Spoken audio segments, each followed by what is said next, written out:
Welcome back guys. तो इस video में हम पढ़ेंगे कि किस तरह हम एक स्ट्रिंग में हम वावल और कॉन्सोनेंट को फाइंड कर सकते हैं। अच्छा, यहाँ पर आते हैं। यहाँ पर हमारे पास प्री प्रोसेसर डायरेक्टिव है और है यूजिंग नेम स्पेस एसटीडी, और फिर हमारे पास एंड पेन है जहाँ से हमारा प्रोग्राम स्टार्ट होता है। अच्छा, यहाँ पर हम पहले स्ट्रिंग लेंगे यूज़र से इनपुट के लिए। सिर्फ हम डिक्लेयर कर लेते हैं वेल के नाम से मैंने एक वेरिएबल बना लिया, और यूज़र से अब हम इनपुट करेंगे। उसके लिए मैसेज हम display enter the string values.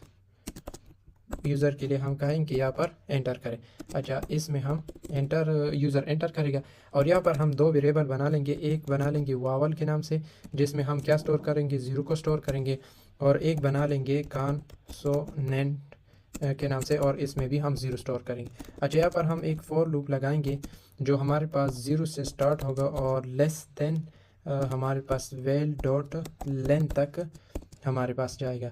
और फिर हमारे पास क्या होगा, इसको मैं ऑफ कर देता हूँ, और कहाँ तक हमारे पास जाएगा, आई प्लस प्लस जो हमारे पास लेंथ होगा जब हम स्ट्रिंग को एंटर करेंगे तो वहाँ तक वो जाएगा। और फिर क्या करेगा, अब उसको चेक करेगा। किस तरह चेक करेगा कि अगर हमारे पास यहाँ पर हम एक और काम कर देते हैं कि हम एक करेक्टर लेंगे। फॉर एग्जांपल CH के नाम से लेता हूँ, और इसमें हम क्या करेंगे, जो वेल है और जिसके लिए लूप चल रहा है उसको हम इसमें असाइन कर देंगे। अगर हमारे पास करेक्टर इक्वल टू हमारे पास किसके बराबर हुआ, ए के बराबर हुआ, या CH हमारे पास इक्वल टू किसके बराबर हुआ, ई के बराबर हुआ, या फिर हमारे पास CH इसी तरह बराबर हुआ AEI के बराबर हुआ, AEI के बराबर हुआ, या CH हमारे पास बराबर हुआ O के बराबर हुआ, और या फिर हमारे पास CH मतलब करेक्टर हमारे पास बराबर हुआ U के बराबर हुआ। और इसी तरह अब हम कैपिटल लेटर के लिए भी करेंगे। अगर हमारे पास CH बराबर हुआ A के बराबर हुआ, या फिर CH हमारे पास बराबर हुआ E के बराबर हुआ, और CH अगर बराबर हुआ O के बराबर हुआ, और अगर CH हमारे पास बराबर हुआ हमारे पास O के या I के, या फिर हमारे पास U के, तकरीबन कितने हो गए, AEIOU, तो ये हमारे पास हो गए। अच्छा, अगर इसके बराबर हुआ तो हम क्या करेंगे, हम वावल को हम क्या करेंगे, इंक्रीमेंट करेंगे कि हम जितने भी वावल है उसको प्रिंट कर लो। और अगर हमारे पास इसके अलावा हुए तो हम क्या करें, कॉन्सोनेंट को हम इंक्रीमेंट करेंगे। अच्छा, यहाँ तक हमारे पास हो गया। अब हम क्या करेंगे, वावल और कॉन्सोनेंट को प्रिंट करेंगे।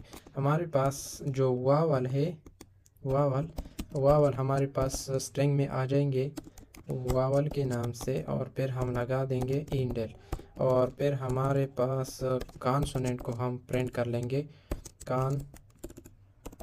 कॉन्सोनेंट को हम प्रिंट कर लेंगे कि हमारे पास कितनी कॉन्सोनेंट है, और यहाँ पर हम इंडेल लगा दें।